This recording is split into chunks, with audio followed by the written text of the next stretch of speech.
Notre parti est la seule organisation de l'unité et de lutte de notre peuple, qui se manifeste dans toutes les villes et centres urbains en Guinée et aux îles du Cap-Vert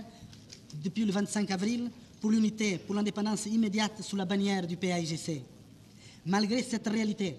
les impérialistes qui n'ont aucune marge de manœuvre à l'intérieur de notre pays espèrent encore se servir des traîtres qui ont vécu toutes ces années de lutte à l'extérieur de notre pays pour essayer de détruire notre unité et servir leurs intérêts.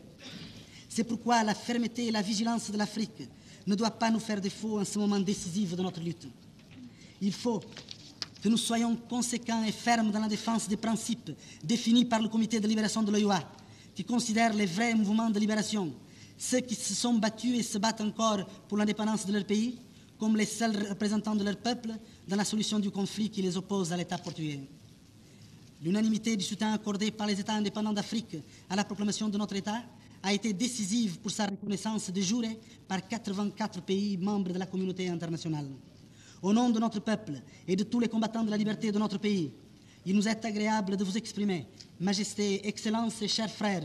le témoignage de nos remerciements pour cet appui immédiat et total qui a donné à l'acte historique du 24 septembre, proclamé par la première Assemblée nationale populaire de l'histoire de notre peuple, toute sa signification en tant que victoire de tous les peuples d'Afrique dans leur juste lutte pour la libération nationale et le progrès. Le Conseil des commissaires d'État de notre République se prépare à présenter encore ce mois notre demande d'admission à l'Organisation des Nations Unies, où nous avons déjà un siège d'observateur permanent. Le fait que nous soyons devenus, depuis le 19 novembre dernier, le 42e État membre de l'OIA et que nous soyons aussi membres de plusieurs organismes spécialisés de l'Organisation des Nations Unies donne à notre peuple le droit d'être présent dans la plus haute instance internationale. Nous sommes sûrs que les États frères d'Afrique seront d'accord avec nous pour considérer que toute opposition à l'entrée de notre République aux Nations Unies ne saura être qu'un acte d'hostilité à l'égard de l'Afrique tout entière